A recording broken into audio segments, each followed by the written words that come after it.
आप जानते हैं कि महाभारत के युद्ध में हनुमान जी धनुर्धर अर्जुन के रथ पर सवार थे। तभी कुछ ऐसा हुआ कि हनुमान जी बहुत क्रोधित हो गए। उन्होंने इतनी दहाड़ना शुरू कर दी कि युद्ध में मौजूद सभी लोग डर गए।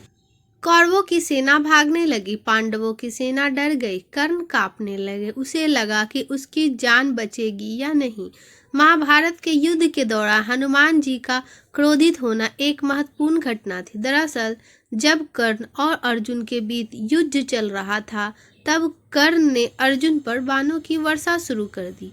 बाण भगवान कृष्ण को भी लगे, वे घायल हो गए।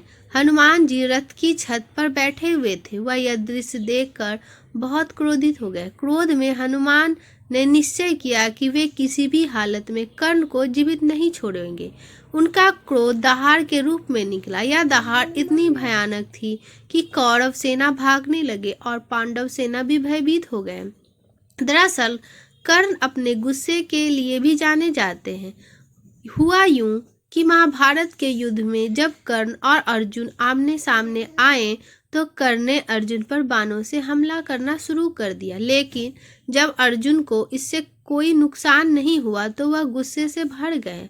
उसने अर्जुन को नुकसान पहुंचाने के लिए एक साथ कई बाण चलाने शुरू कर दिए। कृष्ण को बाणों का प्रहार लगा।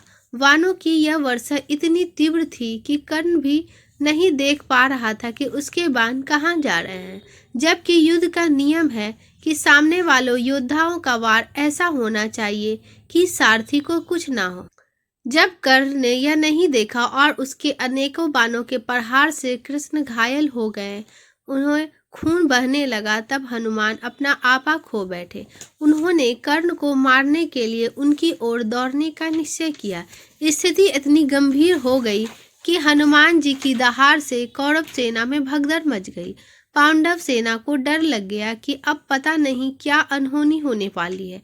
तब कृष्ण ने उन्हें कैसे शांत किया। हनुमान जी का गुस्सा देखकर भगवान कृष्ण ने उन्हें चेतावनी दी कि अगर वे कर्ण को ऐसे ही देखते रहें, तो उनकी दृष्टि से उनकी मृत्यु हो जाएगी। श्री कृष्ण ने उन्हें शांत करने के लिए हनुमान जी को स्पर्श किया, जिससे वे शांत हो गए। लेकिन उनकी पूंछ अभी भी आसमान में हिल रही थी। उनकी आंखों में आग भरी हुई थी। कृष्ण ने हनुमान से यह भी कहा कि यह त्रेता युग नहीं और उन्हें शांत रहना चाहिए। अगर हनुमान कर्ण को मार देते तो युद्ध का नतीजा बदल जाता। अब आप सोच रहे होंगे कि हनुमान अर्जुन के रथ पर क्यों बैठे थे। दरअसल हनुमान को यह सलाह कृष्ण ने दी थी। उन्होंने हनुमान से कहा कि वे अर्जुन के रथ की ध्वजा पर बैठे, जिससे कौरवों के बाणों का अर्जुन के रथ को नुकसान नहीं पहुंच पाएगा, क्योंकि हनुमान के वजन से रथ स्थिर रहेगा।